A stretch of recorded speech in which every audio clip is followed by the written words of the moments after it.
జాతీయ అధ్యక్షులు శ్రీరామన్న గారికి, ఈ వేదికను అలంకరించిన పెద్దలందరికీ, వేదిక ముందున్న పెద్దలకు, ముఖ్యంగా ఈరోజు నాకు కడుపు నిండినంత పని. 30 సంవత్సరాల ఉద్యమాల చరిత్ర నాకు. చేనేత నాయకుడిగా మొదలై, చేనేత కార్మికుడిగా మొదలై, చేనేత నాయకుడిగా 20 ఏళ్ళు ఉద్యమం చేసి బీసీలకు రాజ్యాధికారం కావాలి, బడుగు పలుకు బలహీన వర్గాలంతా కలిపి బహుజన రాజ్యాన్ని స్థాపించాలని 30 సంవత్సరాలు ఏం మాట్లాడుతున్నామంటే, ఈ దేశంలో బలహీన వర్గాలు, బడుగు బలహీన వర్గాలు, ఎస్సీ ఎస్టీ బీసీలు మొత్తం 90% ఉన్నారు, 10% మాత్రమే ఓసీలు ఉన్నారు. అందులో మహిళలు 50% పైగా ఉన్నారు.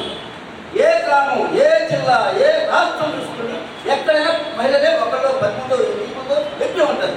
కానీ వాళ్ళకు మాత్రం చట్టసభల్లో రిజర్వేషన్ 33%, 79 సంవత్సరాల భారత రాజ్యాంగం అమలై 76 సంవత్సరాలు, స్వతంత్రం వచ్చి 79 సంవత్సరాలు. ఇంతవరకు మహిళలకు హక్కుల పార్లమెంట్ చూడండి, అసెంబ్లీ చూడండి, మహిళలు 10 మందిలో 5 మంది.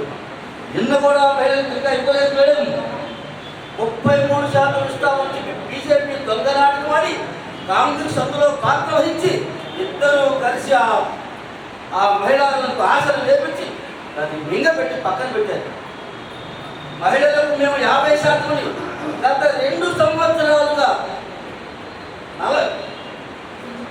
23లో బీజేపీ ఈ రాజ్యాంగం ప్రకారం మహిళలకు 33% ఇస్తామన్నప్పుడు మేము కూడా ఆహ్వానిస్తూ అందులో కొన్ని ఆంక్షలు పెట్టి రాష్ట్ర వ్యాప్తంగా 5 రాష్ట్రాల్లో ఉద్యమాలు చేశాం, సమావేశం పెట్టి. ఎందుకు?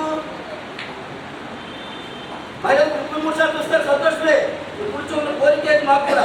కానీ ఈ రకంగా మీరు జనాభా లెక్కలు తెలుసుకుండా, బీసీ కులగణన జరపకుండా, వాళ్ళ ఓటాంతో తెలియకుండా మీరు ఈ రకంగా ఇస్తే అందరూ అగ్ర కులాల వాళ్ళే టెస్ట్ వేస్తారు. ఒక బలమైన పైల్వాన్ లాంటి వాడిని తెచ్చి బరిలో తెచ్చి ఒక పక్క చిక్కిన పేదవాడిని తెచ్చి ఫైట్ చేయమని చేయగలరా?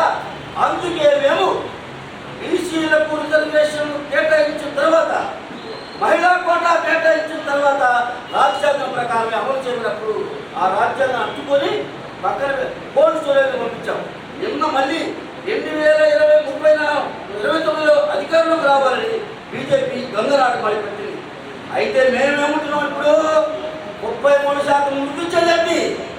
మా మహిళలు ఈ దేశంలో కానీ ఈ రాష్ట్రంలో కానీ సగం మంది 50% పైగా ఉన్నారు. 50% ఇవ్వాల్సిందే. మీరు ఇవ్వలేకపోతే మేము ఇస్తాం. ఎలా ఇస్తాం? రాజ్యాధికారమే లక్ష్యం.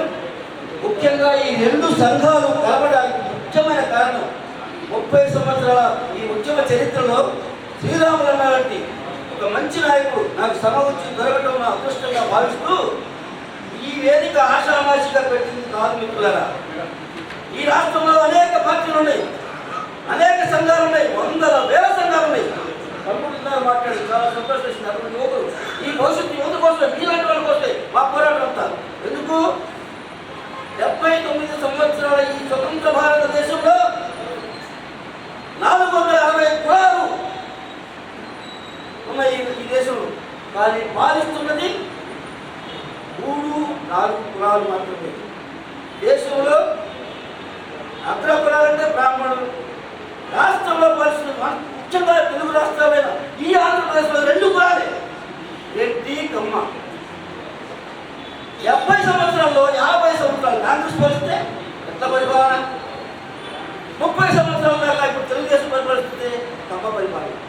అసలు ఈ రాష్ట్రంలో ఉన్న జనాభా లెక్కలు మీలో ఎంతమందికి తెలుసు? ఈ రాష్ట్రంలో కమ్మవారు ఉన్నది 3.5% మాత్రమే. అంటే వాళ్ళకి 7 ఎమ్మెల్యేలు మాత్రమే రావాలి. కానీ వాళ్ళు ఎంతమంది ఉన్నారో తెలుసా? ఈ రాష్ట్రంలో అసెంబ్లీలో ఇప్పుడు ప్రజెంట్ అసెంబ్లీలో 40 మంది ఎమ్మెల్యేలు ఉన్నారు. ఎట్లు ఉన్నది 4.81%, అంటే 4.30%. వాళ్ళు 9 మందో 10 మంది ఎమ్మెల్యేలు ఉంటారు, వాళ్ళు 41 మంది ఎమ్మెల్యేలు ఉంటారు. ఏంటంటే అంటే మా రజక సోదరులు, లేదా మా నాయ బ్రాహ్మణ సోదరులు ఈ యొక్క బడుగు 15 వర్గాలు బహుజనులు అంతా కలిపితే 90% ఉన్నది కదా. మనమంతా తెలుసా? ఓన్లీ 30 మాత్రమే. కాపులు మళ్ళీ 21 మంది ఉన్నారు. ఎక్కడంటే అంటే ఓసీలు కలిపితే 14% రాష్ట్రం మొత్తం ఉంది. 81% పలుగు 15 వర్గాలు మనమే. ఎస్సీ ఎస్టీలకు 16%, 6% 21% రిజర్వేషన్ ఉన్నాయి. కానీ వాళ్ళ చేతులు అధికారం ఎక్కడుంది? అందుకే బాబాసాహెబ్ అంబేద్కర్ గారు అప్పుడే చెప్పాడు, మాస్టర్ కీ నీ చేతిలో ఉండాలి. మాస్టర్ కీ నీ చేతిలో లేకపోతే వాళ్ళ కింద బానిస అవుతావు. ఓటు హక్కు కూడా ఇలాగ బయట పేరు చెప్పరా. ఓటు హక్కు గురించి చర్చ జరుగుతున్నప్పుడు భారత రాజ్యాంగ పీఠలో ముగ్గురు పేర్లే చెప్తున్నాం. ముగ్గురే మాట్లాడింది ఆ రోజు. ముందుగా మహాత్మా గాంధీ గారు ఏమన్నారంటే, రాజు లేదా ట్యాక్స్ పేర్చి మాత్రం ఉంటే సరిపోతున్నాను. సర్దార్ వల్లభాయ్ పటేల్ ఏమన్నాడంటే, చదువుకున్న వాళ్ళకు మాత్రమే ఉండాలి అన్నాడు. జవహర్లాల్ నెహ్రూ గారు ట్యాక్స్ పేర్చి మాత్రమే ఉండాలి అన్నాడు. కానీ మహాత్మా జ్యోతిరావు పూలే గారి శిష్యుడు, నేను మహాత్మా జ్యోతిరావు పూలే గారి శిష్యుడు అని చెప్పుకున్నా, గర్వంగా చెప్పుకున్నా. మన బాబాసాహెబ్ అంబేద్కర్ గారు లేచి, కాదు, ఈ దేశంలో పుట్టిన 18 సంవత్సరాలు నిండిన లింగ భేదం లేకుండా, ఆడ మగ తేడా లేకుండా ప్రతి పౌరుడికి 18 సంవత్సరాలు నిండిన ప్రతి పౌరుడికి ఓటు హక్కు కావాలన్నాడు. దాని మీద పోరాడి మనకు ఓటు హక్కు కల్పించాడు. కానీ ఓటు హక్కు కల్పించారు. పార్లమెంట్ నుంచి దిగి వస్తుంటే ఒక అగ్రకుల బ్రాహ్మణుడు ఎంపీ బాబాసాహెబ్ అంబేద్కర్ గారిని చూసి నవ్వుతున్నాడు. ఏమయ్యా అంబేద్కర్ గారు, మీరు చాలా ఆనందంతో మీ ముఖం తేజస్సులో ఉంది అంటే, నా జాతికి, నా బడుగు బలహీన వర్గాల ఎస్సీ ఎస్టీ బీసీ అందరికీ ఓటు హక్కు కల్పించారు, అదే నాకు ఆనందానికి కారణం. అంటే ఇచ్చి అంబేద్కర్, మేము ఆ ఓటుని కొంటాం, మీకు రాజ్యాధికారం రానివ్వమని 1950 చెప్పారు ఆ అగ్రకుల బ్రాహ్మణ. అయితే ఇప్పుడు మన లోపలనే కదా ఇన్ని సంవత్సరాల ఈ రాజకీయ అనుభవంలో 2 కులాలు పాలిస్తున్నా మనం ఏం మాట్లాడలేకపోతున్నాం. ఎందుకు? బీసీలంతా ఐక్యంగా లేకపోవడం అంటారు. కానీ కాదు, సందర్భం వచ్చినప్పుడు బీసీ ఐక్యంగానే ఉంటున్నారు. అది కూడా 2 కారణాలు చెప్తాను నేను. ముఖ్యంగా ఈ దేశంలో మొట్టమొదట బీసీలకు రిజర్వేషన్ కావాలని పోరాడించే మొట్టమొదటి పార్లమెంట్లో బాబాసాహెబ్ అంబేద్కర్ గారు. ఏమని పోరాడారు తెలుసా? ఈ దేశంలో 60% సుమారుగా ఉంటారు జనాభా బీసీలు. వాళ్ళకి ప్రాధాన్యతలో భాగం లేకుండా మీరు ఎలా పాలిస్తారయ్యా? ఎస్సీఎస్టీలకి కాదు, ఎస్టీఎస్టీ కంటే ఎక్కువ ఉన్నాయి. అది కొత్తగా రాకుండా గతంలోనే ఉన్నాయి. ఎందుకంటే బాబాసాహెబ్ అంబేద్కర్ గారు మీ అందరికీ తెలియని విషయం ఏంటంటే, 1942 నుంచి 1946 వరకు వైస్రాయ్ కౌన్సిల్లోనే మంత్రి, కార్మిక మంత్రి బాబాసాహెబ్ అంబేద్కర్ గారు. ఆ మంత్రిగా ఉన్నప్పుడే అనేక ధార్మిక చట్టాలు, వేరే మహిళా చట్టాలు అనేకమైన తెచ్చాడు.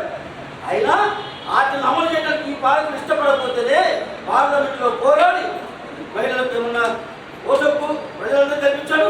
మహిళల కోసం కూడా ప్రత్యేకమైన చట్టాలు కావాలని పోరాడితే నెహ్రూ గారు, మహాత్మా గాంధీ గారు, సర్దార్ వల్లభాయ్ పటేల్ గారు, సరోజినీ నాయుడు గారు, వీళ్ళంతా ప్రతిపక్షులంతా ఉండేప్పుడు అగ్రకులాలు ఈయన మాట ప్రారంభించకుండా ఆ హిందూ కోడ్ బిల్లు కోసం బిల్లు పెడితే దానికి సపోర్ట్ చేయకపోతే బాబాసాహెబ్ అంబేద్కర్ గారు 2 విషయాలు ముఖ్యంగా బీసీలకు చట్టసభలో రాజ్యాధికారం ప్రకారం ఆర్టికల్ 344 పెట్టారు. ఎందుకు?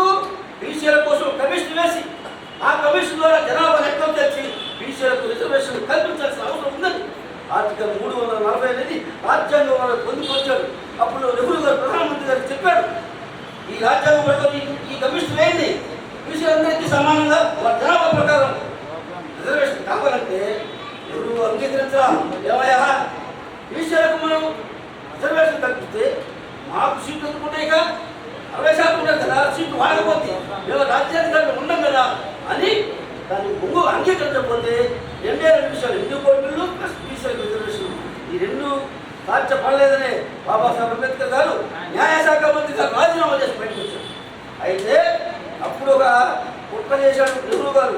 అప్పట్లోనే ఏమని, మీకు బీసీలకు రిజర్వేషన్ కల్పించడం కోసం కాకా కలెక్టర్ కమిషన్ వేస్తున్నారని చెప్పి బీసీలను మోసం చేసి కమిషన్ వేశారు. ఆ కమిషన్ కూడా చెప్తుంది 56% అప్పుడే బీసీలు ఉన్నారు.